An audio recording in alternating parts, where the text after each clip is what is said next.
Hello everyone, this is Rich Hay from SuperSite for Windows. I'm here to follow up my earlier gallery of screenshots of the new Xbox UI that came out last night to Alpha Preview Ring members with a little video walkthrough of the new console.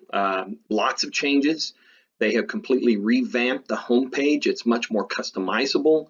They've modified the guide that pops up on the sidebar when you're in other areas of the console. So I want to kind of walk you through and show you some of those highlights.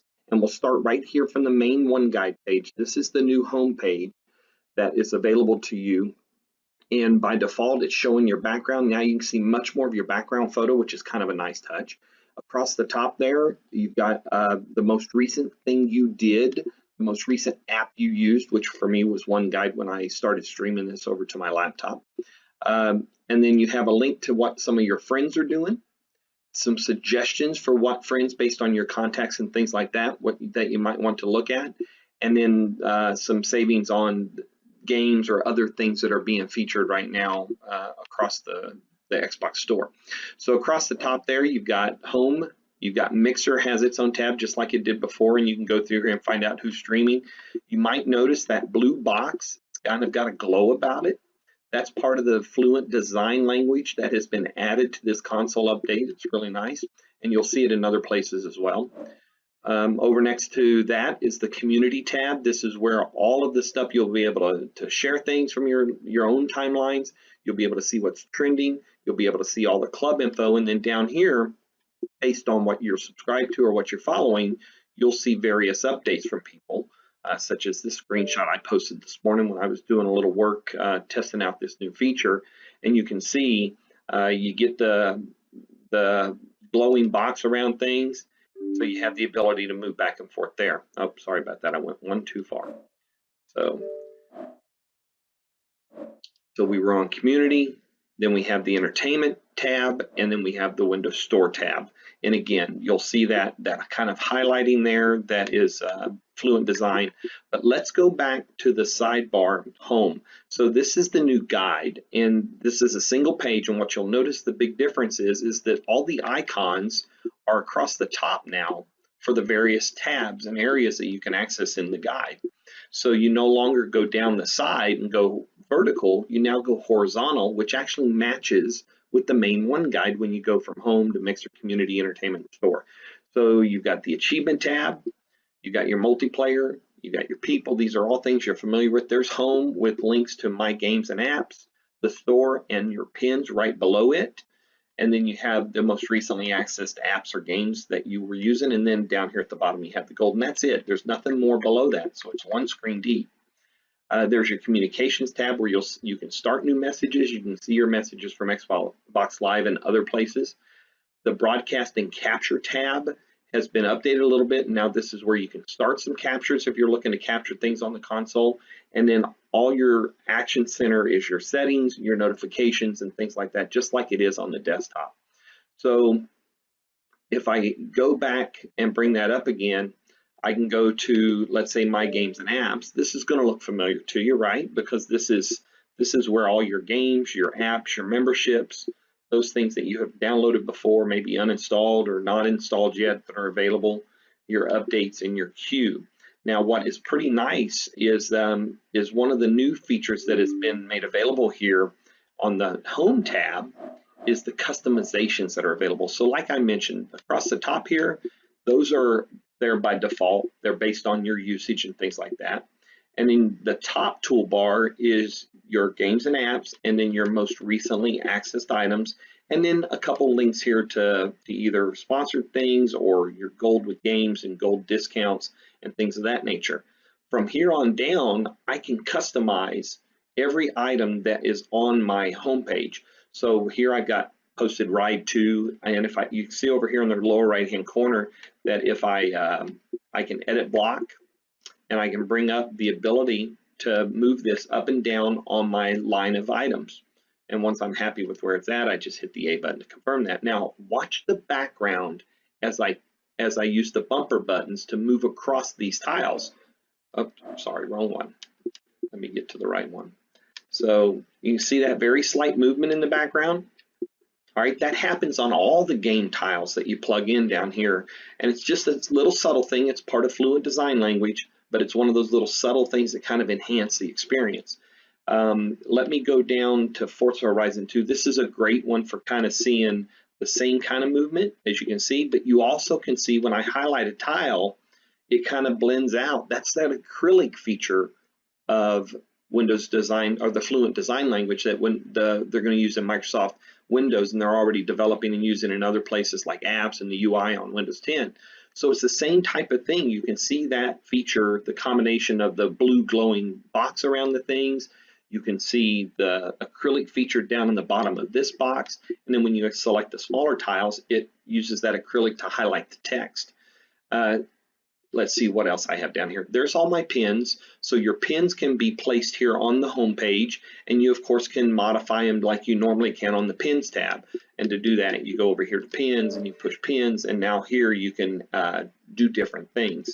So there's a link in anywhere throughout the UI that you can add something to the home screen, the home guide. You'll see a link like add pins to home. So if I wanted to, let's say, have the NASA TV, that's actually for the pins themselves. Let me do this. Let me go down here to My Games and Apps, and I'm going to go to NASA TV app. That's one of my favorites.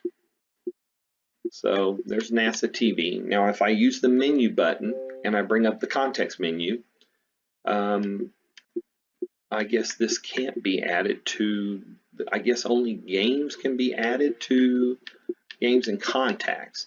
So I thought I would be able to put any app down there, but let's see what comes up with this one. Okay, add to home. So if I wanted to add this to home, I can click that. And now if I go back to home, you'll see that that is the top option. Now it has taken over the top spot on my default home page. And so if I come down here, and now Hind is there, and again, you can see the elements of the Fluent design. You can see the subtle movement in the background. And if I wanted to move this, all I have to do is pick it, move it down. Let's put it at the bottom here, and then hit confirm. And now that has a new spot on my page. And then, for instance, right here is one of my Xbox Live friends, Joost from the Netherlands. And you can add your contacts here to get a quick access to send them a message, invite them to join you in a game, or see what they've been up to. So it is a very nice layout. It's a little bit buggy. I've had a couple homepage crashes as I've checked things out, or I've added things and tried to move them around to customize or edit the block. This is Xbox Live Gold block, and it can be added it's added by default, and you can move it or you can remove it. This is the Xbox Game Pass block, and then you have games and apps that you might like. So recommendations out of the store for you, and a quick link to the store as well. So that's just a little tour of this. Actually, you know what? Before we go away, let me show you one other thing about games and apps that I think is terrific. And that's going to be the ability to move more than one game in and out of your hard drive. So if you've got an external hard drive and an internal hard drive, of course, on the console, you have used to be, you had to move them one at a time. You had to go in here, pick the game, manage the game, and then choose what drive you wanted to store on. But let me go to settings, and then I will go down here to storage. That's trying to remember what that is. Oh, come on. System. Storage, there it is. Okay, so that's a really good view of the highlighting around this blue block.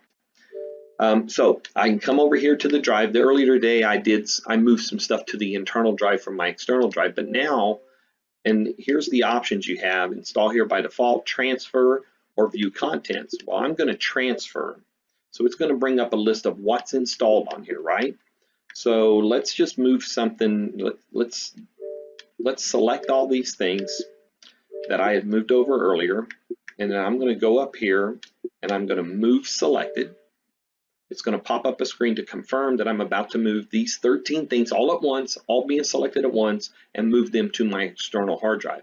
And when I choose move, they will start the transfer over to the external hard drive from the console's interior hard drive. There it goes. So you can see they're queued, and you have the ability to follow this if you wanted to. You could follow this from the games and apps. You can go down to queue,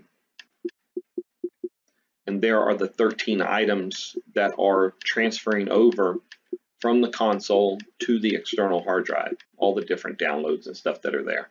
So it will move between the two devices, and being able to select all this stuff all at once is a great update and a great enhancement for usability, because you no longer have to dig through 2 or 3 levels of menu just to get to the ability to move game at a time. So that is a quick overview of the new One Guide. This has been released to the Xbox One Preview Alpha testers. It got released last night.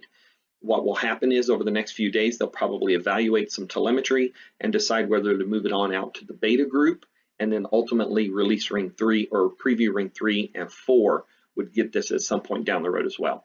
So this update is going to come out sometime later this year. The indications look like October. So this is going to be the fall update for the Xbox One console, and it looks like we're going to have a few months of testing as they get ready to push that out later this year. So until next time, stay safe out there and stay connected.